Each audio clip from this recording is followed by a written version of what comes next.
Hello दोस्तों, मैं सुनीत कुमार, आपका अपना YouTube channel the Maurya classes में आपका स्वागत है। तो चलिए हम आपकी हिंदी की क्लास लेकर के आए हैं और बिल्कुल बेसिक चीज़ें से शुरुआत करेंगे।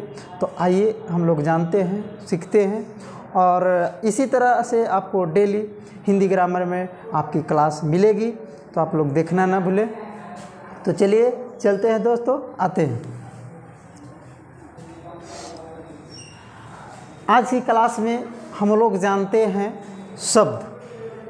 शब्द को इंग्लिश में हम लोग वर्ड्स के नाम से जानते हैं, वर्ड के नाम से जानते हैं। तो जानेंगे कि शब्द किसे कहते हैं तथा यह कितने प्रकार के होते हैं। ठीक है, तो चलिए आते हैं।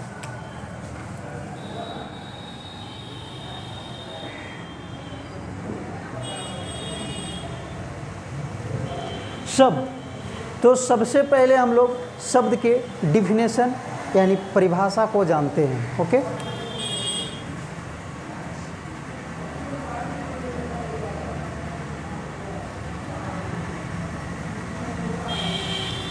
दो या दो से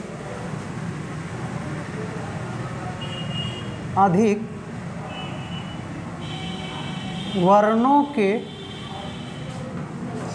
वर्णों या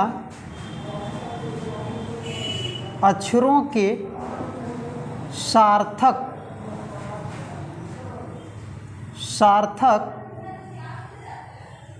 समूह को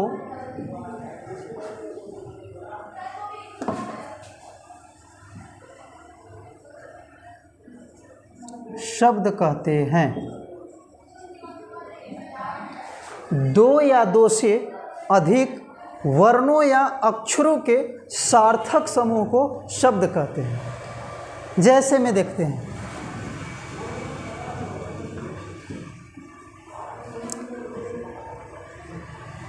जल,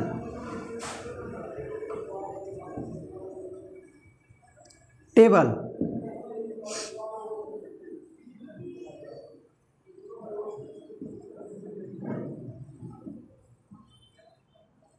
बैलगाड़ी। दो या दो से अधिक वर्णों या अक्षरों। तो दोस्तों सबसे पहले हम लोग जल को देखते हैं। तो जल में दो वर्ण हैं, जैसे एक जल ज हो गया और एक ल। अगर दोनों को ऐड कर दिए तो मेरा जल का निर्माण हुआ। तो दो या दो से कम दो होना ही चाहिए, क्योंकि एक अक्षर या एक वर्ण से तो शब्द बनेगा नहीं, उसका कुछ अर्थ होगा नहीं। तो शब्द कह रहा है, परिभाषा कर रहा है कि दो या दो से अधिक अक्षरों या वर्णों या अक्षरों यानी वर्ण या अक्षरों के सार्थक समूह। कैसा समूह होना चाहिए? सार्थक, ऐसा समूह जिसका सार्थक होना चाहिए। सार्थक का मतलब होता है कि कुछ न कुछ उसका अर्थ होना चाहिए। उस समूह को शब्द कहते हैं। जैसे जल, तो जल का अर्थ होता है, हम लोग समझते हैं, टेबल। तो टेबल का अर्थ भी होता है। उस टेबल अगर कहने से कोई अगर व्यक्ति बोलता है कि टेबल लाए, तो उसकी मतलब हम लोग उसकी मीन्स हम लोग समझ जाते हैं। बैलगाड़ी, उसका भी अर्थ होता है। ठीक है, तो ये हो गया शब्द की परिभाषा। तो चलिए अब जानते हैं कि शब्द के कितने भेद हैं। शब्द के अर्थ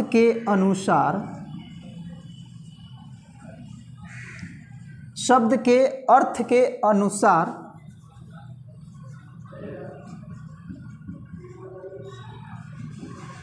दो भेद हैं।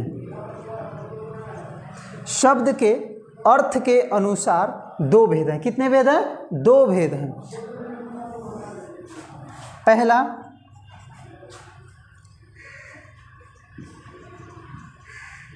सार्थक शब्द। पहला क्या है? सार्थक शब्द। दूसरा,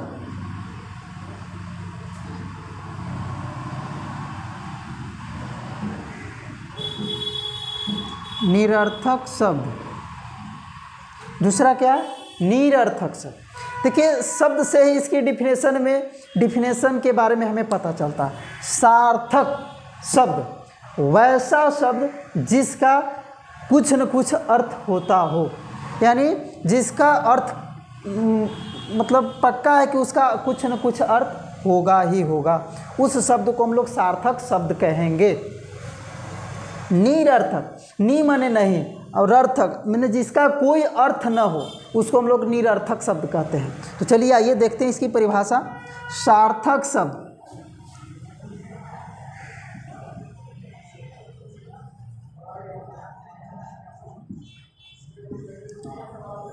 जिस शब्द के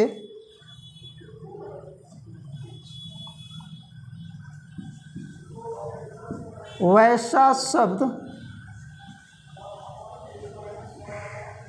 जिनका अर्थ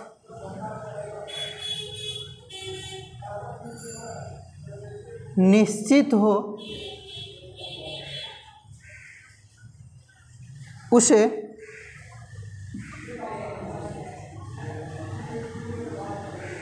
सार्थक शब्द कहते हैं।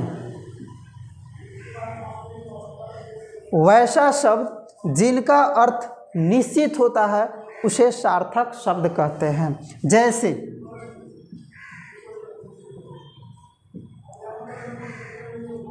जल, पंखा।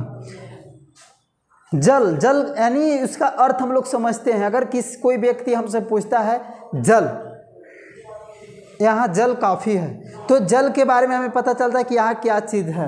कोई बोलता है कि यहाँ आज जल की ज़रूरतें हैं, तो हमें पता चलता है कि किस चीज़ की ज़रूरत है।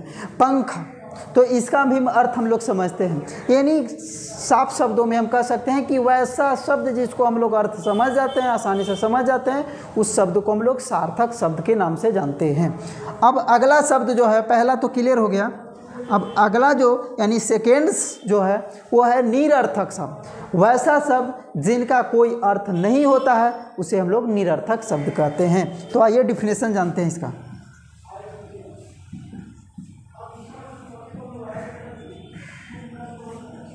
वैसा शब्द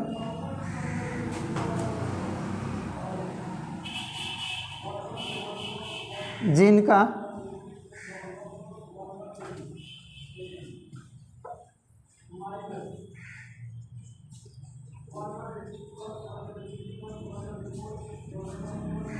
कोई अर्थ न हो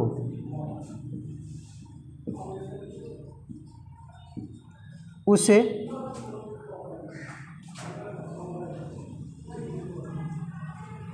निरर्थक शब्द कहते हैं।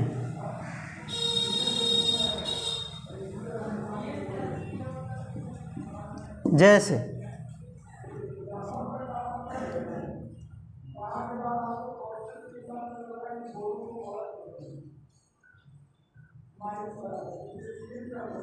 ओटी, चीची,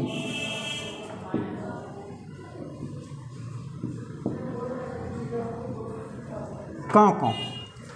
देखिए वैसा शब्द जिनका कोई अर्थ न हो उसे हम लोग निरर्थक शब्द कहते हैं।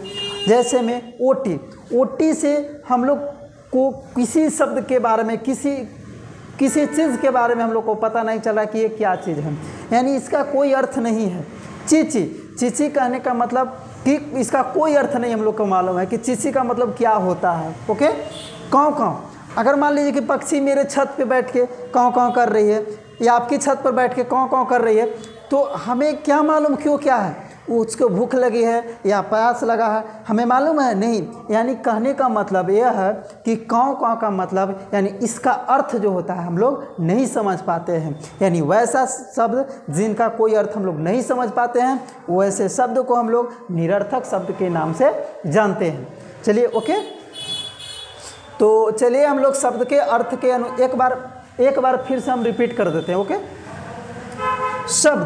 शब्द को इंग्लिश में वर्ड्स के नाम से जाना जाता है, वर्ड के नाम से जाना जाता है। शब्द किसे कहते हैं, तो दो या दो से अधिक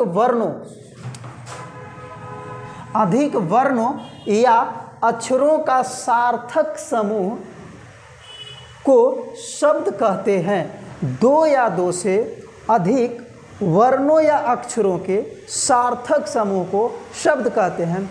यानी हम अर्थात कह सकते हैं कि दो या दो से कोई अधिक शब्द वर्ण रहेगा या अक्षर रहेगा, उसको अगर हम लोग मिला देते हैं तो बनने वाले, ऐसा नहीं, उसको मिलाने से अगर जिसका अर्थ निश्चित हो उसी को हम लोग शब्द के नाम से जानते हैं, जिसका अर्थ हो। अब देखिए, शब्द के अर्थ के अनुसार जो है से इसके दो भाग में बांट दिया गया है, दो भाग में विभाजित कर दिया गया है। यानी कह सकते हैं कि शब्द के अर्थ के अनुसार इसके दो भेद होते हैं। पहला है सार्थक शब्द, वैसा शब्द जिनका अर्थ निश्चित हो, वैसा शब्द जिनका अर्थ अगर निश्चित हो, अगर किसी चीज़ का नाम लेते हैं, उस चीज़ के बारे में नाम से हमें पता चल जाता है, यानी कहने का मतलब कि उसका अर्थ होता है, वैसे शब्द को हम लोग सार्थक शब्द कहते हैं।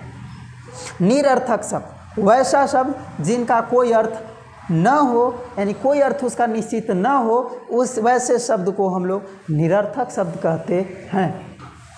जैसे में है ओटी, चीची, काँव काँव। तो चलिए इसके आगे वाले हम लोग पार्ट्स के बारे में जानते हैं। ये शब्द के अर्थ के अनुसार इसके दो भेद होते हैं। लेकिन अब हम लोग आते हैं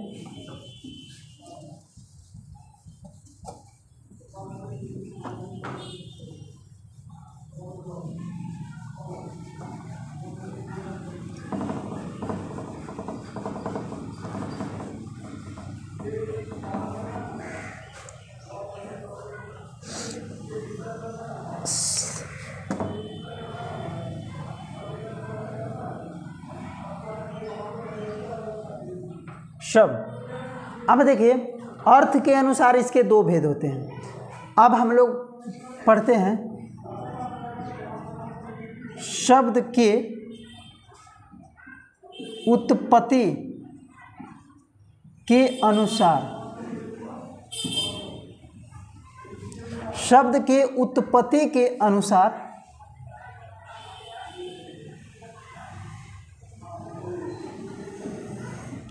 इसके चार भेद हैं। हम लोग पढ़ें कि शब्द के अर्थ के अनुसार दो भेद। अब हम लोग पढ़ेंगे कि शब्द के उत्पत्ति के अनुसार, उत्पत्ति जिसकी उत्पत्ति हो ना, उत्पत्ति के अनुसार इसके चार भाग में बांटा दिया गया है। यानी चार भाग इसके होते हैं, यानी शब्द के चार भाग में बांट दिया गया है। तो चलिए आते हैं, हम लोग उत्पत्ति के बारे में पढ़ते हैं। चार भाग कौन कौन बांट दिया गया है। पहला है तत्सम, दूसरा तद्भव, तीसरा देशज, चौथा विदेशज। उत्पत्ति के अनुसार शब्द के चार भेद होते हैं। पहला है तत्सम, तद्भव, देशज और विदेशज।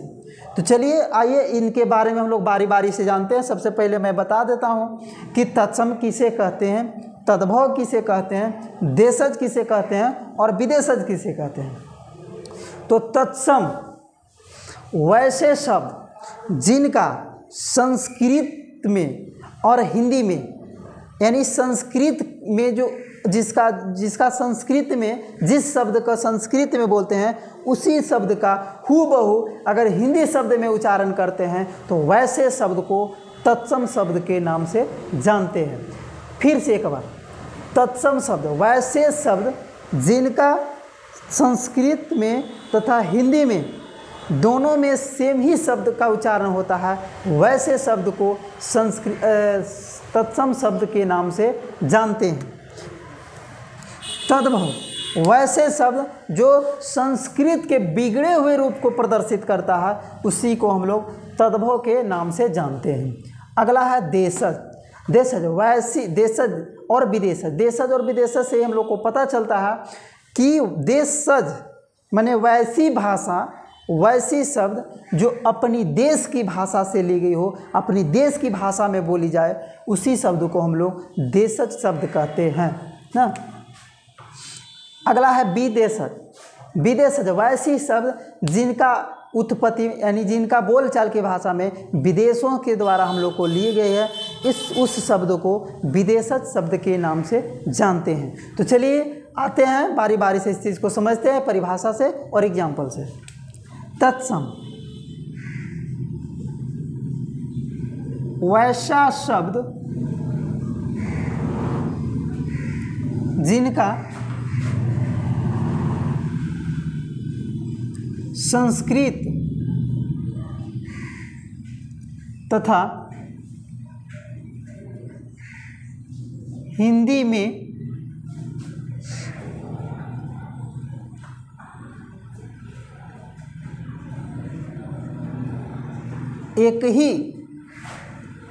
एक ही शब्द का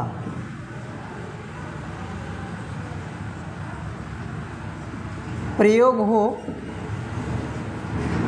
उसे तत्सम शब्द कहते हैं।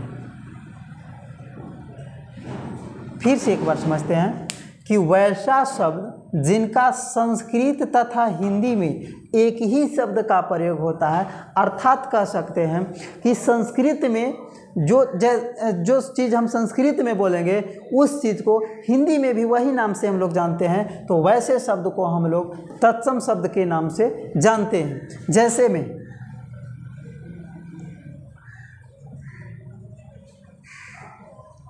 अग्नि, अग्नि को हम लोग संस्कृत में भी कहते हैं और हिंदी में भी अग्नि बोला जाता है।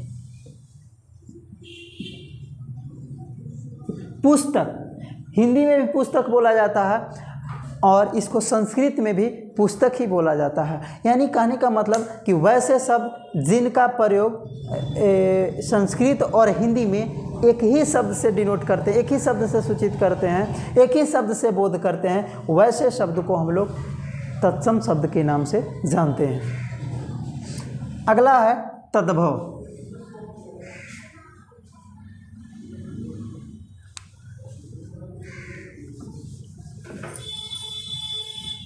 अगला क्या है? तद्भव।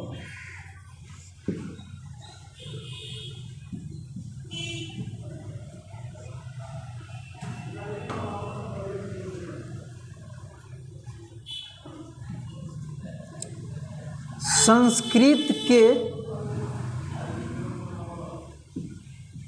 बिगड़े हुए रूप को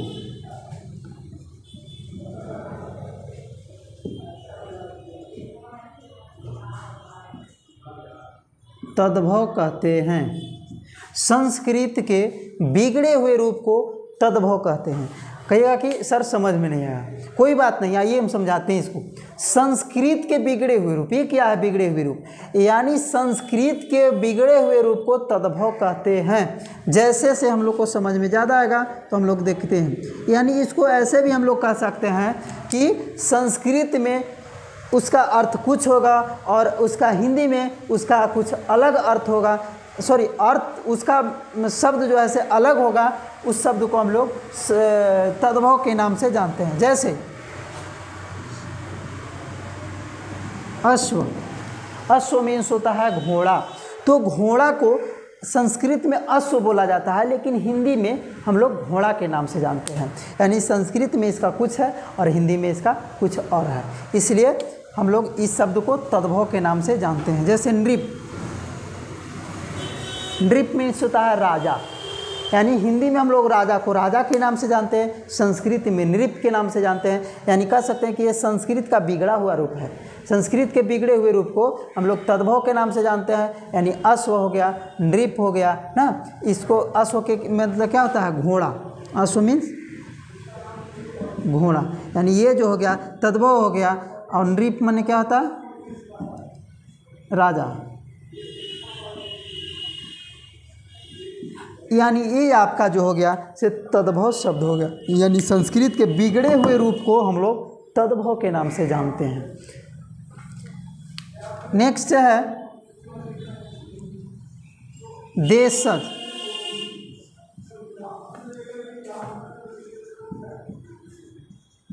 वैसा शब्द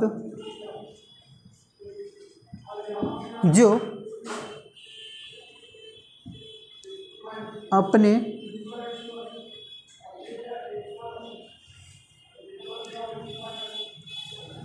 देश के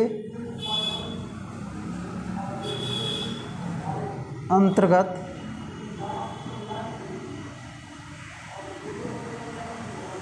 वैसा शब्द जो अपने देश के वैसी शब्द जो अपने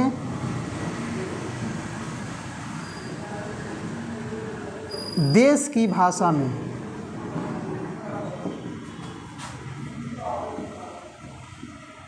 बोला जाए उसे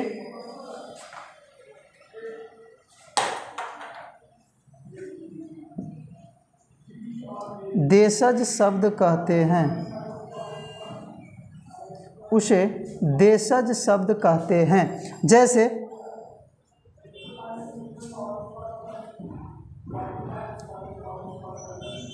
लोटा,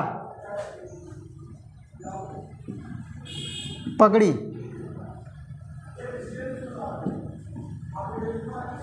भात। तो लोटा, पगड़ी, भात ये सब हमारे देश की भाषा है ना। तो वैसे शब्द जो अपने देश की भाषा में बोला जाए उस शब्द को हम लोग देशज के नाम से जानते हैं। नेक्स्ट है विदेशज।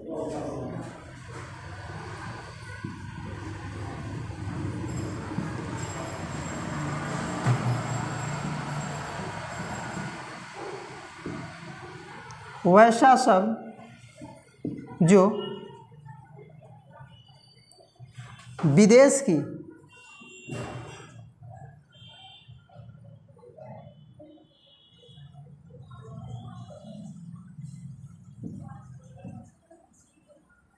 वैसा शब्द जो विदेश की भाषा में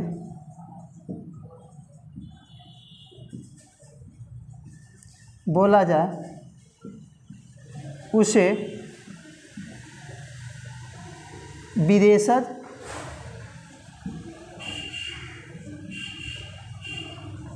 शब्द कहते हैं। वैसे शब्द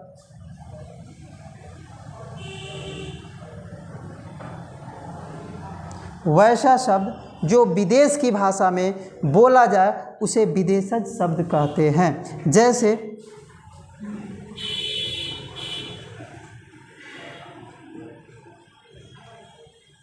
डॉक्टर, ट्रेन,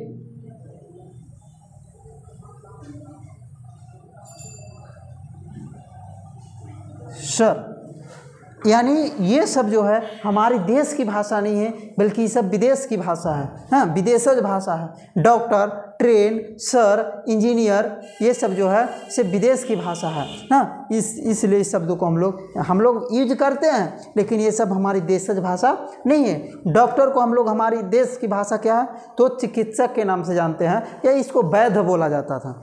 ट्रेन जो है एक विदेशज भाषा है। सर क्या एक विदेशज भाषा है। ओके, तो हम लोग शब्द के उत्पत्ति के अनुसार इसके 4 भेद होते हैं। तो चारों भेद के बारे में हम लोग जान लिए। तो फिर से एक बार इसको मैं बता देता हूँ। पहले शब्द जो होते हैं वे तत्सम शब्द कहलाते हैं। वैसा शब्द जिनका संस्कृत तथा हिंदी में एक ही शब्द का प्रयोग हो उसे तत्सम शब्द के नाम से जानते हैं। जैसे में अग्नि, पुस्तक ना, यानी दोनों हिंदी कहिए या संस्कृत में कहिए दोनों सेम ही चीज़ होता है। उसी शब्द को हम लोग तत्सम के शब्द के नाम से जानते हैं। नेक्स्ट है तद्भव, यानी संस्कृत के बिगड़े हुए रूप को तद्भव कहते हैं। यानी कहने का मतलब कि संस्कृत में उसका अर्थ कुछ और संस्कृत में उसका कुछ और हिंदी में उसका कुछ और शब्द होते हैं, वैसे शब्द को हम लोग तद्भव के नाम से जानते हैं। यानी संस्कृत के बिगड़े हुए रूप को, यानी संस्कृत के शब्द से जो बनता है उस शब्द को हम लोग तद्भव के नाम से जानते हैं। ओके, अब है देशज। तो वैसे शब्द जो हमारी देश की भाषा में बोला जाए उसी शब्द को हम लोग देशज के नाम से जानते हैं। नेक्स्ट है विदेशज। वैसा शब्द जो विदेशज की भाषा में बोला जाए उसे विदेशज शब्द कहते हैं। तो चलिए आते हैं, अब नेक्स्ट हम लोग पढ़ते हैं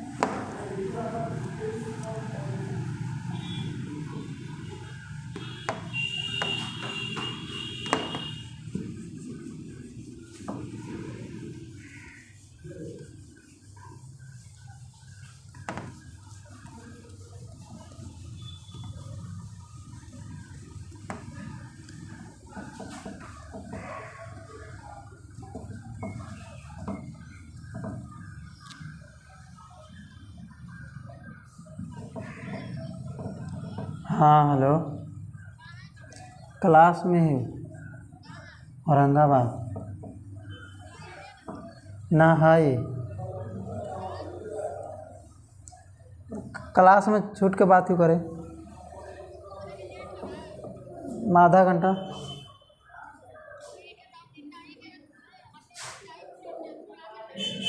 तो पूछ ले फ़ोन करके, छोड़ दो तो। अच्छा हम 10 मिनट बात ही करें ना।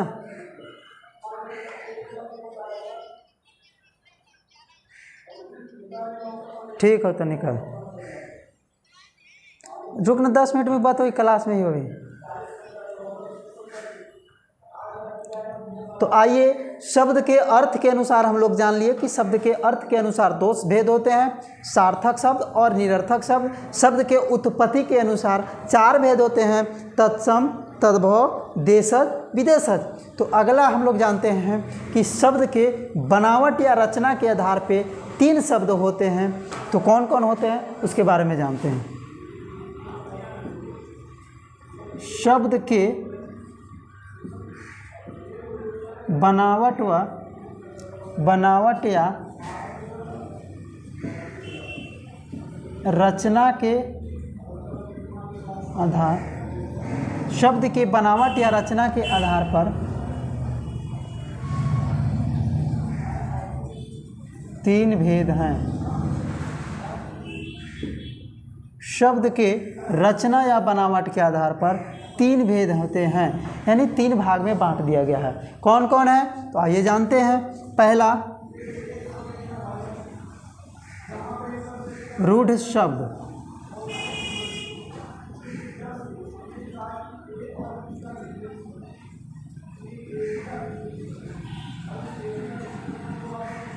यौगिक शब्द।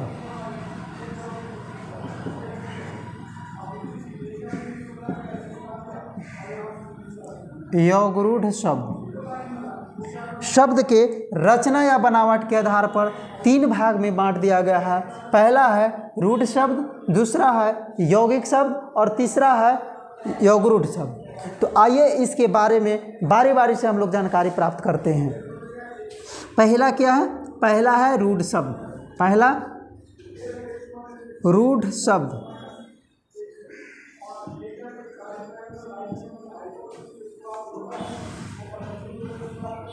वैसा शब्द जिनका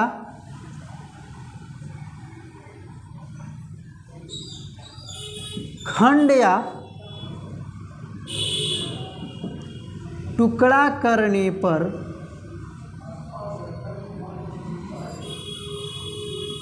कोई अर्थ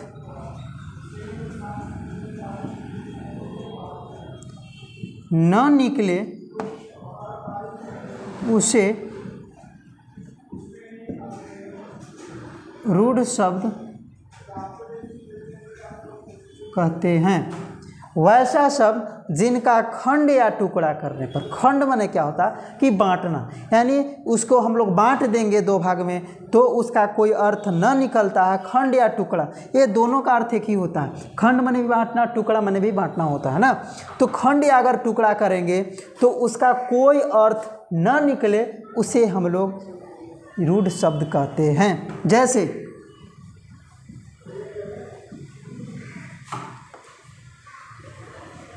जल, नल। तो आइए इसको हम लोग बांट करके देखते हैं कि सच में इसका अर्थ कुछ नहीं निकलता है। तो जल को अगर हम लोग बांटेंगे तो ज प्लस ल होगा। ज का मतलब इसका कोई अर्थ होगा नहीं होगा, ल का मतलब कुछ अर्थ होगा नहीं होगा। नल को भी हम लोग इसी तरह से करते हैं, तो न प्लस ल, यानी कहने का मतलब कि नहीं तो न का अर्थ निकलेगा और नहीं तो ल का अर्थ निकलेगा। वैसे शब्द को हम लोग रूढ़ शब्द के नाम से जानते हैं। तो आइए अब हम लोग जानते हैं, रूढ़ शब्द के बारे में जान लिए, अब हम लोग जानते हैं यौगिक शब्द के बारे में। दूसरा है यौगिक शब्द।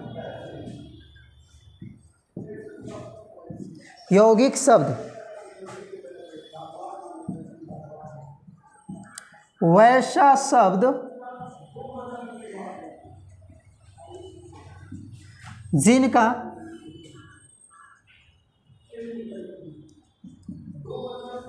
खंड या टुकड़ा करने पर अर्थ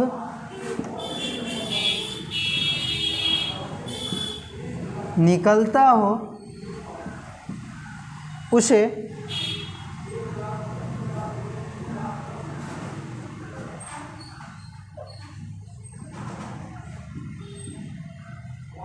यौगिक शब्द कहते हैं। वैसा शब्द जिनका खंड या टुकड़ा करने पर अर्थ निकलता हो उसे यौगिक शब्द कहते हैं। जैसे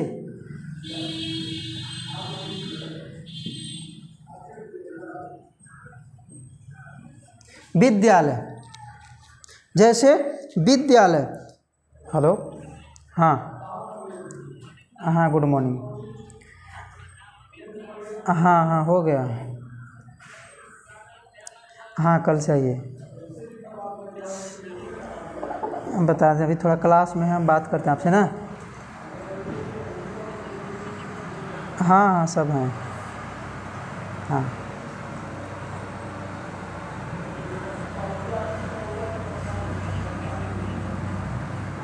ठीक है। तो बस कल से आप लोग आइए ना।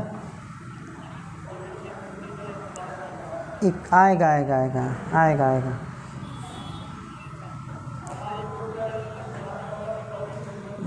ठीक है, थोड़ा सा अभी ऑनलाइन क्लास ले रहे हैं ना।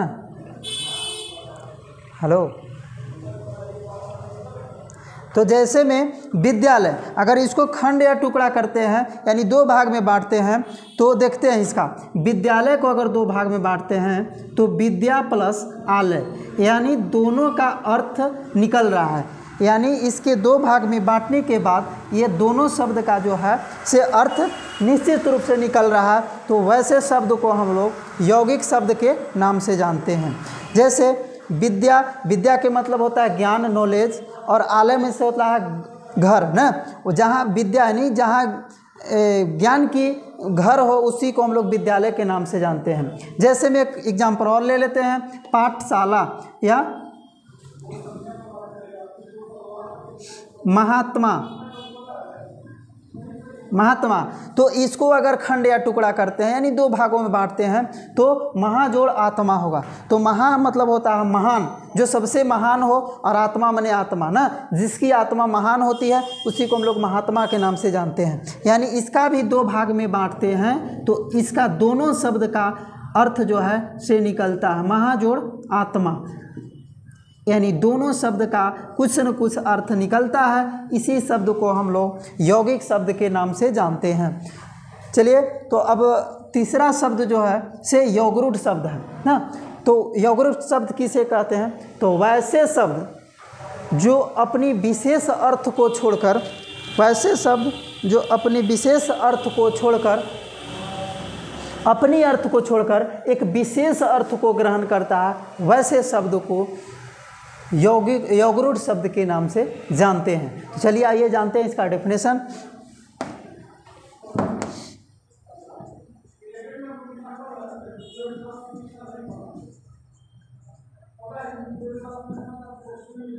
योगरूट शब्द वैसा शब्द जिनका अपना अर्थ छोड़कर एक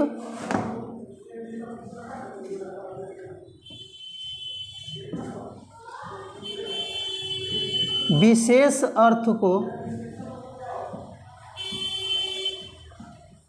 ग्रहण करता है,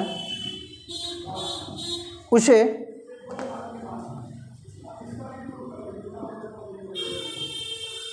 योगरूट शब्द कहते हैं। वैसा शब्द जिनका अपना अर्थ छोड़कर एक विशेष अर्थ को ग्रहण करता है, वैसे शब्द को हम लोग योगरूट शब्द के नाम से जानते हैं। जैसे में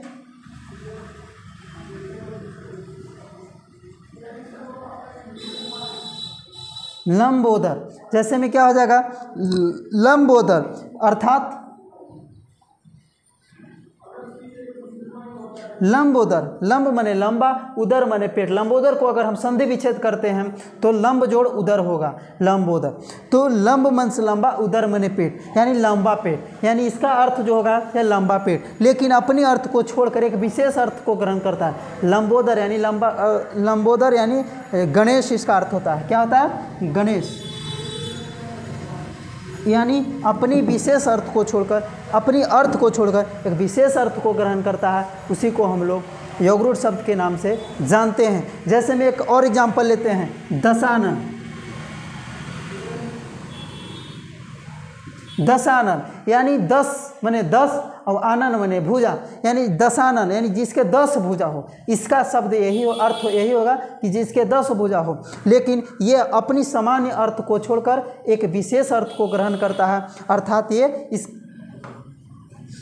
अर्थात रावण, यानी अपनी एक सामान्य अर्थ को छोड़कर एक विशेष अर्थ को ग्रहण करता है, वैसे शब्द को योगरूट शब्द के नाम से जानते हैं। तो चलिए आज हम लोग वर्ड के बारे में, शब्द के बारे में जाने, और नेक्स्ट डे इसके